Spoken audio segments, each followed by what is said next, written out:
Buenas, me llamo María Teresa Larriba González y voy a hablar de la meningitis. Como podemos ver en el índice, los temas que voy a tratar son qué es la meningitis, sus causas, síntomas, los tipos, diagnóstico, tratamiento, pronóstico y por último la prevención. Primero voy a explicar qué es la meningitis. La meningitis es un tipo de infección del sistema nervioso central. El sistema nervioso se encuentra cubierto por tres membranas llamadas meninges y estas se localizan directamente sobre él y le proporcionan una protección adicional a la ósea. En el interior de estas membranas está el líquido cefalorraquídeo que funciona a modo de amortiguador de posibles lesiones. Y la meningitis se define como la inflamación de las meninges con la consiguiente alteración del líquido cefalorraquídeo. A veces está acompañada de un proceso de inflamación del encéfalo que puede conducir a una disminución del nivel de conciencia y otros tipos de síntomas. Esto se llama meningoencefalitis. Y como podemos ver en esta imagen, hay tres meninges que son dura madre, aracnoides y pía madre, las de la izquierda, y el líquido cefalorraquídeo sería el que se encuentra en el dibujo de la derecha. Ahora voy a hablar de las diferentes causas de la meningitis. La forma más conocida es por una causa bacteriana, pero no es la única que existe. Hay muchísimas más. Tenemos también las que están producidas por virus, las de origen vírico, que son las más habituales y benignas, como en el caso de la imagen siguiente. También están las fúngicas, que están provocadas por hongos y son mucho más infrecuentes. Y bueno, la última imagen es de una de origen bacteriano que, como he dicho, son las más conocidas y las más peligrosas. Pero no solo eso, también existen otros tipos de meningitis que son de causa no infecciosa. Es decir, no son microorganismos los que originan la inflamación, sino ciertas enfermedades, tumores, parásitos o reacciones a fármacos. Vale. Ahora voy a hablar de los diferentes síntomas. Los síntomas iniciales de la meningitis pueden ser similares a la gripe y pueden manifestarse durante varias horas o unos días. Y los que se producen en personas mayores de 2 años, los principales son fiebre alta repentina, rigidez en el cuello, dolor de cabeza intenso con náuseas o vómitos, confusión o dificultad para concentrarse, convulsiones, somnolencia o dificultad para caminar, sensibilidad a la luz, falta de apetito o sed y erupción cutánea. En la imagen siguiente tenemos síntomas en adultos y en bebés, por si estáis interesados en saber cuáles son los diferentes síntomas dependiendo de la edad. Vale, ahora voy a hablar de los diferentes tipos de meningitis. Está la vírica bacteriana, la fúngica y otras, dependiendo de cuáles son las causas, que son las mismas de las que había hablado antes. Primero, la vírica.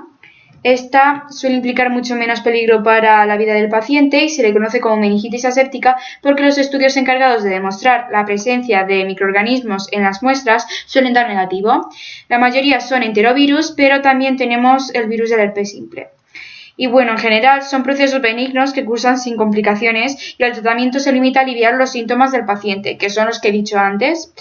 Pero si esta meningitis está causada por el virus del herpes simple, entonces necesita una atención especial, pues es mucho más frecuente que se complique con encefalitis, donde la inflamación llega al cerebro y provoca alteraciones neurológicas importantes que pueden llevar a la muerte. Por lo tanto, sí es verdad que la meningitis vírica es la menos peligrosa, pero si es la del herpes simple, entonces sí que hay que tener cuidado porque puede producir muerte.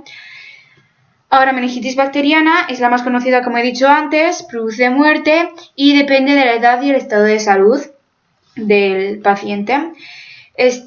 Dependiendo de las bacterias, tenemos las principales, las más destacables, que son Streptococcus pneumoniae o neumococo, luego Neisseria meningitidis o meningococo, pero estas no son las únicas, también tenemos el hemófilo o Haemophilus influenzae y la Listeria monocitogenes, que puede atravesar la barrera placentaria y la infección en una etapa avanzada del embarazo puede ser mortal para el bebé. Por lo tanto, las embarazadas tienen que tener mucho cuidado con esta bacteria. Y meningitis fúngica es poco frecuente y causa la meningitis crónica. Sus síntomas son similares a las de la bacteriana aguda, no se contagia y la meningitis criptocócica es una forma fúngica frecuente de la enfermedad que afecta a las personas con deficiencias inmunitarias. Es potencialmente mortal si no se trata con un medicamento antifúngico. Vale. Y las otras son las causadas no infecciosas, reacciones químicas, alergias a medicamentos, cáncer, enfermedades inflamatorias. Vale, ahora voy a hablar del diagnóstico. Bueno, la meningitis es una urgencia médica, como os habréis podido dar cuenta con mis explicaciones. ¿Qué ocurre? Que cuanto más tiempo haya transcurrido desde el inicio de la enfermedad hasta la instauración del tratamiento, mayor es el riesgo.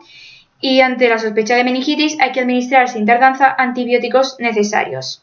El método de diagnóstico que favorece el crecimiento de microorganismos para la identificación de las bacterias que causan la enfermedad se llama cultivo.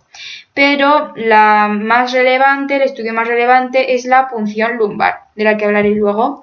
Primero se realiza una exploración física en el nivel de la cabeza, cuello, oídos y piel. También se tiene que observar la rigidez de la nuca y signos meningios diferentes. También es muy importante llevar a cabo una exploración neurológica que estudie el nivel de conciencia del paciente y la existencia de hipertensión intracraneal.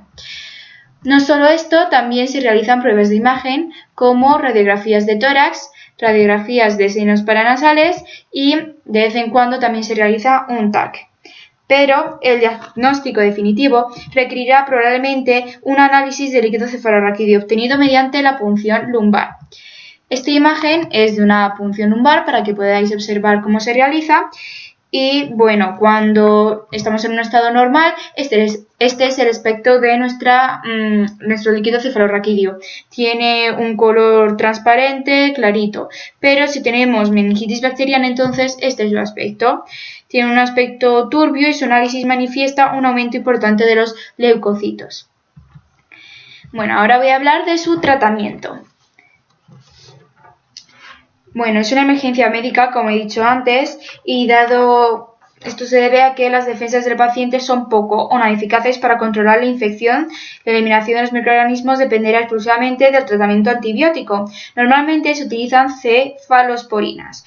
Las cefalosporinas cubren la mayoría de los microorganismos que provocan este cuadro. Una vez que ya sabemos cuál es la bacteria, entonces ya podemos utilizar un antibiótico específico, pero normalmente lo primero que utilizamos son cefalosporinas. En muchos casos, además, es necesario administrar tratamientos para el edema cerebral que se produce, para las convulsiones o para la deshidratación. Los corticoides son útiles para reducir el edema cerebral y se ha demostrado que disminuyen el número de complicaciones. Si se ha acumulado líquido entre las meninges, entonces lo drenamos, como en la imagen de abajo, que tenemos pues cómo se produce un drenado. El pronóstico.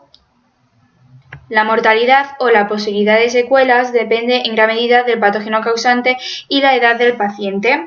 También influye la situación clínica del enfermo, la severidad del cuadro clínico y la instauración precoz de un tratamiento adecuado. En una meningitis bacteriana que no recibe tratamiento, pues se produce muerte en la mayoría de casos. Y las secuelas pues se producen entre el 5 y 20% de los pacientes. En la infancia suelen ser sordera, retraso mental y epilepsia. Y en el caso de meningitis vírica, el pronóstico es muy bueno porque suele curarse sin secuelas en la mayoría de ocasiones y sería peor en el caso de que ese paciente tenga una enfermedad. Si tiene una enfermedad, pues será más peligrosa. Y por último, voy a hablar de la prevención. Normalmente son vacunas y antibióticos. Todos los niños cada año se vacunan para la meningitis, los diferentes tipos de meningitis, neumococo y meningococo, y los antibióticos también son una prevención. Pero no solo esto, también es aconsejable mantenerse saludable, taparse la boca, llevar buenos hábitos de higiene, y tener cuidado con los alimentos si estamos embarazadas. Esta es una foto de diferentes precauciones que podemos tener para evitar meningitis y cómo la bacteria que produce la meningitis entra en nuestro organismo por las vías respiratorias, pasa a nuestra sangre y en el cerebro es cuando produce la meningitis. Bueno, y esto es todo, espero que os haya gustado y hayáis aprendido muchísimo sobre la meningitis.